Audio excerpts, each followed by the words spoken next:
नमस्कार दोस्तों, आज हम डिस्कस करेंगे सबसे बड़े cricket match India versus Pakistan. जी हाँ, एशिया कप 2025 का आज फाइनल मैच है। आज शाम को 8 बजे से स्टार्ट होगा और आप भी देखिएगा। और इसमें पता चलेगा कि फाइनली इंडिया पाकिस्तान को तीसरी बार हरा पाती है या नहीं एशिया कप के अंदर।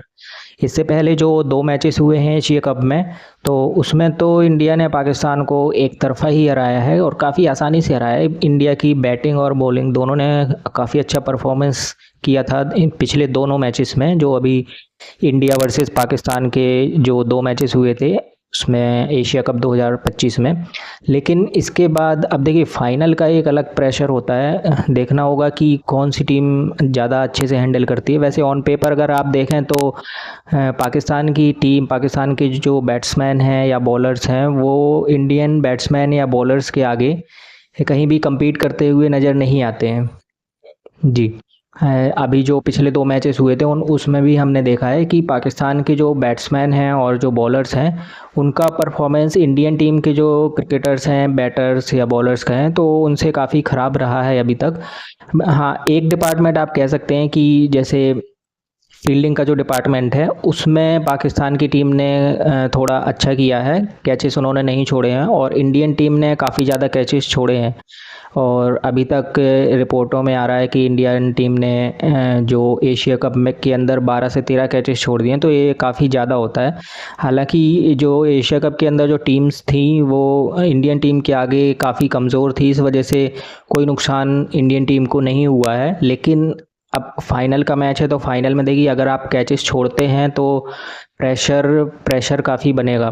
और अगर पाकिस्तान के, जैसे आपने मान लीजिए किसी पाकिस्तान के बैटर का कैच छोड़ दिया और अगर उसने फिर हिटिंग जोन में वो आ गया और उसके हिट्स लग गए, तो फिर काफ़ी नुकसान हो सकता है। क्योंकि फाइनल मैच में क्या होता है कि अलग तरह का प्रेशर होता है और उस प्रेशर को हैंडल करने के लिए एक्सपीरियंस रिक्वायर्ड होता है। जो हालांकि इंडियन टीम के ज़्यादातर जो बैट्समैन हैं वो नए हैं, उनके पास ज़्यादा एक्सपीरियंस नहीं है। कुछ हैं जैसे सूर्य कुमार यादव हैं, हार्दिक पांड्या हैं, और बाकी संजू सैमसन, शुभमन गिल, अभिषेक शर्मा, ये नए बैट्समैन हैं। इन्होंने ज़्यादा T20 खेला नहीं है और इन्हें ज़्यादा एक्सपीरियंस नहीं है बड़े मैचेस का।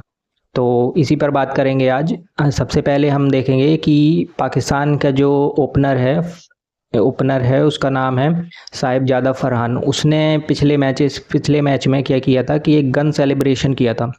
जैसे ही उसके 50 रन पूरे हुए तो उसने बैट को ऊपर की तरफ किया और रॉकेट लॉन्चर की तरह, कमेंटेटर्स बोल रहे थे कि रॉकेट लॉन्चर सेलिब्रेशन होता है ये, लेकिन उन्होंने गन की तरह सेलिब्रेशन किया था, जैसे वो गन चलाने की प्रैक्टिस कर रहे हैं। तो ये तो देखिए, अब उनकी पूरी कंट्री में आतंकवादी रहते हैं और आतंकवादियों के नाम से ही जानी जाती है वो कंट्री। तो अब ये तो सेलिब्रेशन उनका बनता ही है। अगर वो ये नहीं करेंगे तो फिर और कौन करेगा, आप बताइए। तो ये उनके लिए ये है कि भाई अपनी कंट्री को मेंशन कर रहे हैं वो, कि हम, हमारी कंट्री आतंकवादी घटनाएं करती हैं तो हम मैदान पे भी वही दिखाएंगे। ये उनका मतलब वो था। तो वैसे वो मैच भी वो हार गए थे, लेकिन सेलिब्रेशन जहाँ उनको मौका मिलता है छोटा मोटा, वहाँ पे वो कुछ ना कुछ उल्टी सीधी हरकतें करते ही हैं। और इसके हिसाब से उन्होंने काफ़ी मतलब कह सकते हैं कि आतंकी घटनाओं को एक तरह से प्रमोट किया था क्रिकेट के मैदान पर, जो उन्हें नहीं करना चाहिए था। बट अब उनसे और क्या ही एक्सपेक्टेशन आप रख सकते हैं, क्योंकि उनकी कंट्री ही पूरी आतंकवादी घटनाओं में रहती है, तो इससे ज़्यादा और मुझे नहीं लगता कि वो कुछ कर सकते हैं। दूसरा ये है कि रन आउट कंट्रोवर्सी हुई थी अभी सुपर ओवर में क्या हुआ था कि इन्होंने, अर्शदीप सिंह ने एक बॉल फेंकी। सुपर ओवर नहीं, आई थिंक, मुझे याद नहीं है, हो सकता है आप बताइए कमेंट करके। एक अर्शदीप ने एक बॉल की थी, तो उसमें उसने कैच आउट या किसी चीज़ की अपील की थी। उसमें क्या हुआ था कि जैसे बॉल की गई तो अर्शदीप सिंह ने अपील की, और अपील करने के साथ साथ ही जो संजू सैमसन विकेट कीपर है इंडियन टीम के, उन्होंने उस बैट्समैन को रन आउट कर दिया था। उसके बाद अंपायर ने आउट दिया। तो उसके बाद आउट दिया तो अब क्रिकेट में ये रूल होता है कि अगर अंपायर ने आउट दे दिया है तो उस बॉल को डेड बॉल माना जाएगा, मतलब उस बॉल पे और कोई भी डिसीजन नहीं लिया जाएगा। तो अंपायर ने अंपायर ने जो आउट दिया था वो कैच आउट था, या आई थिंक LBW जो भी था। तो वो फिर DRS उन्होंने लिया तो उसमें वो नॉट आउट रहे। तो जब नॉट आउट रहे तो उसके बाद फिर ये अंपायरों से गलती हुई है कि उन्होंने उसके बाद फिर वो भी चेक उन्हें करना चाहिए था रन आउट, क्योंकि रन आउट उन्होंने अंपायर के आउट देने से पहले किया था, तो ये उन्हें चेक करना चाहिए था। ये काफ़ी गलत अंपायरिंग हुई है इसमें कि अगर आउट देने से पहले अगर दो सिचुएशन बनती हैं तो अंपायर को दोनों चीज़ें चेक करनी होती हैं कि वो कहीं रन आउट भी तो नहीं है, कैच आउट नहीं है, LBW आउट नहीं है। तो जो भी दो सिचुएशन होती हैं वो दोनों चेक करनी चाहिए थी, लेकिन उन्होंने दोनों चेक नहीं की, तो ये काफ़ी चूक हुई है। और मेरे हिसाब से तो देखिए ये रूल भी काफ़ी गलत आप कह सकते हैं, क्योंकि अगर बॉल डेड हो जाती है, अब बाद में फिर DRS लिया जाएगा, फिर वो नॉट आउट निकलेगा, तो उस पर अगर रन लिया हुआ है किसी ने, अगर सपोज़ कीजिए कि वर्ल्ड कप के फाइनल का कोई सिचुएशन बनती है जिसमें लास्ट बॉल में आपको 1 रन चाहिए। अब 1 रन चाहिए तो बॉलर ने बॉल की और पैड्स पर लगी बैट्समैन के, तो पैड्स पर लगते ही अंपायर ने दे दिया आउट और बैट्समैन ने भागकर 1 रन ले लिया। तो उसके 1 रन लेने से उसकी टीम जीत गई, लेकिन अंपायर ने आउट दे दिया तो वो डेड बॉल हो गई। अब डेड बॉल हो गई तो उसमें क्या है कि वो रन काउंट नहीं होगा। अब अगर DRS में वो नॉट आउट हो गया तो फिर ये काफ़ी कंट्रोवर्शियल बात हो जाएगी, क्योंकि नॉट आउट होने के बाद नॉट आउट भी है, उसने बैट्समैन ने रन भी ले लिया है, फिर भी डेड बॉल की वजह से वो रन काउंट नहीं होगा। तो ये काफ़ी फ्लॉज हैं ICC के रूल्स में और ये इस पर ध्यान दिया जाना चाहिए। इसके बाद हम बात करेंगे कि पाकिस्तान की जो मीडिया है उसमें कई लोग कह रहे हैं आगा G28 वाला मैच हमें जीतना है, क्योंकि पिछले 2 मैचेस में तो वो बहुत बुरी तरह से पीटे गए हैं और एक तरफा हारी है पाकिस्तान की टीम। अब उनके पास इससे ज़्यादा और कुछ बचता नहीं है कि कोई तुक्का लग जाए या कोई बैट्समैन ऐसी परफॉर्मेंस दे दे जो वो उसने आज तक नहीं दी है, या फिर इंडियन बॉलर्स का कोई बहुत बुरा दिन हो जाए। तो इस हिसाब से वो एक तरह से प्रे कर रहे हैं कि काश ऐसा हो जाए हम जीत जाएं, तो इस हिसाब से है। और देखिए इससे पहले चैम्पियंस ट्रॉफ़ी 2017 में क्या हुआ था कि इंडियन टीम उस टाइम भी इतनी स्ट्रॉन्ग थी कि उन्होंने पाकिस्तान की टीम को लीग मैचेस में, चैम्पियंस ट्रॉफ़ी जो 2017 में हुआ था, लीग मैचेस में पाकिस्तान की टीम को एक तरफा हराया था और बहुत बुरी तरह से हराया था। फिर पाकिस्तान की टीम जैसे तैसे करके फाइनल में आ गई। अब फाइनल में आ गई और इंडिया के साथ उनका होना था फाइनल।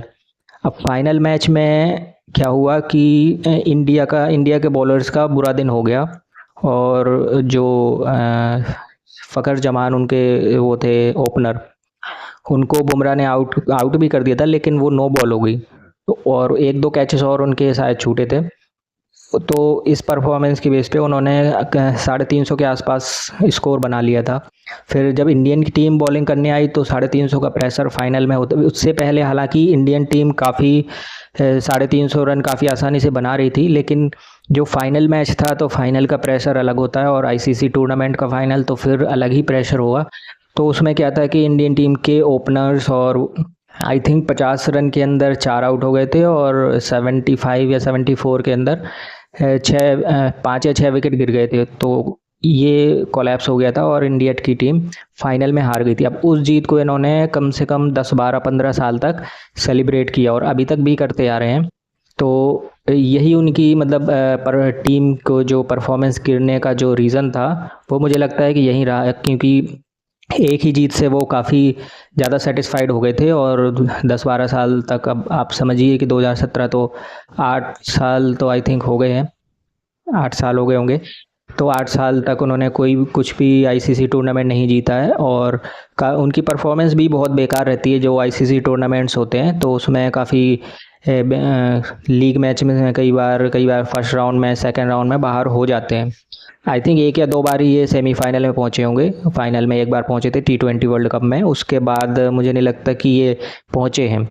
और इसके तो उन्होंने जो सेलिब्रेट किया है उस जीत को, तो अभी तक वो उसी को सेलिब्रेट करते आ रहे हैं और इसी वजह से उनकी जो टीम है वो काफ़ी डाउन हो, क्योंकि भाई अगर आप सेलिब्रेट करेंगे मॉडरेट परफॉर्मेंस को तो आपको हाई परफॉर्मेंस वाले प्लेयर्स नहीं मिलेंगे, क्योंकि मॉडरेट प्लेयर्स को अगर आप सेलिब्रेट करेंगे, उनको प्रेज़ करेंगे, तो फिर हर कोई उसी परफॉर्मेंस पे खुश रहेगा और आगे को वो कोई मेहनत नहीं करेगा। तो यही वजह रही है मेरे हिसाब से, जो पाकिस्तान की जो परफॉर्मेंस, जो टीम की परफॉर्मेंस बहुत ख़राब हुई है उसके बाद से।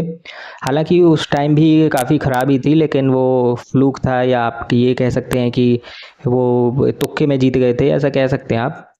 तो वो दोबारा से नहीं दोहराना चाहिए। उस टाइम इंडियन टीम काफ़ी ओवर कॉन्फिडेंट भी हो गई थी, मुझे ऐसा लगता है कि क्योंकि पाकिस्तान को काफ़ी हल्के में भी ले लिया था। उस टाइम जो मीडिया में बयान आ रहे थे, इंडियन मीडिया में, कि हम तो पाकिस्तान को आसानी से हरा देंगे, तो हो सकता है कि इंडियन प्लेयर्स के दिमाग में भी यही चल रहा हो। इस वजह से हो सकता है ओवर कॉन्फिडेंस की वजह से जो बॉलर्स हैं वो सही परफॉर्मेंस नहीं दे पाए होंगे, इंडियन बॉलर्स 2017 के फाइनल में, चैम्पियंस ट्रॉफी फाइनल में। और इसके बाद देखिए, अभी एक खबर चल रही है कि हार्दिक पांड्या इंजर तो नहीं है। क्या वो खेलेंगे फाइनल, एशिया कप का 2025 का फाइनल, अभी जो आज के दिन है 28 सितंबर को? तो देखिए, जो इससे पहले श्रीलंका के साथ मैच हुआ था उसमें हार्दिक पांड्या ने 1 ओवर किया था, उसके बाद वो बाहर चले गए थे, फिर मैदान पर वो नहीं आए, ना ही उन्होंने कोई ओवर किया। तो कुछ ना कुछ तो होगा। अब हो सकता है कि टेम्परेरी उनकी इंजरी हो, या फिर थोड़ी इंजरी ज़्यादा हो। तो अभी इसकी क्लैरिटी नहीं आई है कि वो खेलेंगे या नहीं खेलेंगे, लेकिन जो मीडिया में रिपोर्ट्स आ रहे हैं उनके हिसाब से यही लगता है कि अ, अगर वो नहीं खेलते हैं तो शायद अर्शदीप सिंह आ सकते हैं, क्योंकि हर्षित राणा का काफ़ी ख़राब परफॉर्मेंस रही थी पिछले मैच में, तो उनको तो वो ऐड नहीं करना चाहेंगे।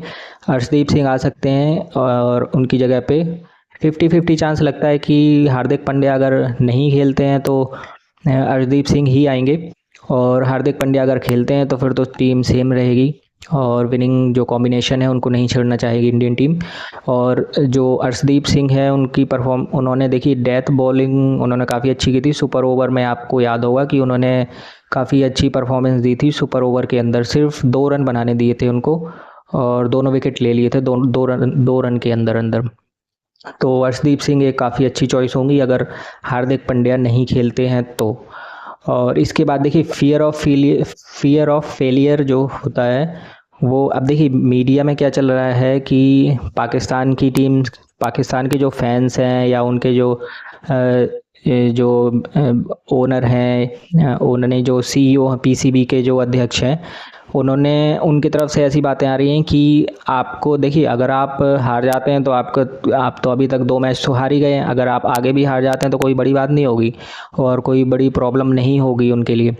लेकिन अगर आप जीत जाते हैं तो मोहसिन नकवी ने बोला है कि आप जिस तरह से आप सेलिब्रेट करना चाहते हैं उस तरह से आप करें, आपको फ्री हैंड है। मतलब आपके ऊपर कोई एक्शन नहीं लिया जाएगा। आपके पीछे पीसीबी के जो अध्यक्ष हैं वो एसीसी के भी हैं, और पाकिस्तान के इंटीरियर मिनिस्टर, जो हम जैसे कि हमारे यहाँ पर होम मिनिस्टर होते हैं, उसी तरह के वो इंटीरियर मिनिस्टर भी हैं पाकिस्तान के अंदर। तो उनकी बैकिंग है कि आप पॉलिटिकल या किसी भी तरह का प्रोवोकेशन कर सकते हैं सेलिब्रेशन में, इंडिया के खिलाफ किसी भी तरह का सेलिब्रेशन कर सकते हैं। तो उस हिसाब से उन्होंने बैक किया अपने खिलाड़ियों को कि आपको जिस तरह का सेलिब्रेशन करना है वो आप करें, और हमारी बैकिंग है। मतलब पाकिस्तान के, एक तरह से ये कह सकते हैं कि पाकिस्तान के पॉलिटिकल जो लीडर्स हैं उनकी बैकिंग है कि आप किसी भी तरह से सेलिब्रेट कर सकते हैं, आपके ऊपर कोई किसी तरह का एक्शन पाकिस्तान की तरफ से नहीं लिया जाएगा। तो उन्होंने, मतलब ये उल्टी सीधी बात है तो वो वैसे भी करते ही रहते हैं, एक और उन्होंने उल्टी सीधी बात कर ही दी है कि भाई वहाँ के जो पीसीबी अध्यक्ष हैं वो भी यही चाहते हैं कि कोई ना कोई विवाद हो। वैसे तो उनके जीतने के चांसेस नहीं है, लेकिन 10 से 20% जो भी चांसेस हैं उनके अंदर वो चाहते हैं कि अगर वो जीत गए तुक्के में, तो फिर जिस तरह से वो इंडिया को प्रोवोक करना चाहते हैं, चिढ़ाना चाहते हैं, उस तरह से सेलिब्रेट कर सकते हैं। ये उन्होंने बैकिंग दी है अपनी टीम के प्लेयर्स को। जी। इसके बाद जो हम बात करेंगे कि आज का जो मैच होगा उसमें खिलाड़ियों की, कि पाकिस्तान के कौन कौन से खिलाड़ी अच्छी परफॉर्मेंस दे सकते हैं। देखिए, ओपनर जो साहिबजादा फरहान है वो काफ़ी उसने आई थिंक 2 या 3 मैचेस में अच्छे रन्स बनाए हुए हैं। इंडिया के खिलाफ भी एक मैच में अच्छे रन बनाए थे। तो आई थिंक दोनों मैचों में उन्होंने अच्छे रन बनाए थे। पहले वाले मैच में स्ट्राइक रेट कम था, लेकिन दूसरे वाले मैच में काफ़ी उनके 2, आई थिंक 3 या 4 कैचेस छूटे थे, तो उनका स्ट्राइक रेट थोड़ा 128 के अराउंड था, जो इंडिया के हिसाब से तो कम है, लेकिन पाकिस्तान की टीम के हिसाब से ये काफ़ी अच्छा माना जाता है, क्योंकि उनके खिलाड़ियों के इतने स्ट्राइक रेट भी नहीं होता है। तो वो एक इम्पैक्ट डाल सकते हैं ओपनिंग में। उसके बाद सैम अयूब की बात करेंगे। सैम अयूब देखिए अभी तक 4 बार 0 पे आउट हो चुके हैं सैम अयूब, और सैम अयूब इस तरह के प्लेयर हैं जो अगर चल जाते हैं तो वो आप ये कह सकते हैं कि अभिषेक शर्मा की तरह तो नहीं, लेकिन 150-160 की स्ट्राइक रेट से वो आसानी से खेल सकते हैं। अगर उनको आउट नहीं कर पाए तो प्रॉब्लम हो सकती है इंडिया के लिए, और अभी तक वो फेल भी रहे हैं, तो हो सकता है कि वो इस बार चल जाएं, क्योंकि लॉ ऑफ एवरेज के अकॉर्डिंग कभी ना कभी तो प्लेयर परफॉर्मेंस दे देता है। और उनके अभी तक 6 मैचेस में बैटिंग के हिसाब से उनके रन नहीं आए हैं। बॉलिंग में उन्होंने कुछ विकेट्स लिए हैं, लेकिन वो बॉलर नहीं है, वो बैटर हैं। तो बैटिंग के हिसाब से अगर वो चल गए तो अच्छा स्कोर बना सकती है पाकिस्तान की टीम। इसके बाद फ़खर जमान, वो तो काफ़ी टाइम से आउट ऑफ फॉर्म ही चल रहे हैं, और चल भी जाते हैं तो उनका स्ट्राइक रेट ज़्यादा अच्छा होता नहीं है। तो अगर देखना होगा कि किस तरह से परफॉर्मेंस कर पाते हैं वो। और इसके बाद पाकिस्तान की टीम में देखिए बाकी के जो बैट्समैन हैं ज़्यादा उनकी वो परफॉर्मेंस का लगता नहीं है कि वो कर पाएंगे। लेकिन हाँ, उसके बाद उनके जो बॉलर्स हैं जैसे शाहिन अफरीदी, अगर वैसे तो अभी तक वो इंडिया के खिलाफ पिटे हैं दोनों मैचेस में, लेकिन अगर वो अभी परफॉर्मेंस दे देते हैं फाइनल में, परफॉर्मेंस का मतलब है कि पावर प्ले के अंदर अंदर अगर 2 से 3 विकेट इंडिया के गिरा लेते हैं तो इंडियन टीम का स्कोर 150 तक वो रोक सकते हैं, 150 से 160 तक। और उसमें उनके चांसेस अगर 140 तक 150 के नीचे नीचे इंडियन टीम रहती तब उनके चांसेस बनेंगे।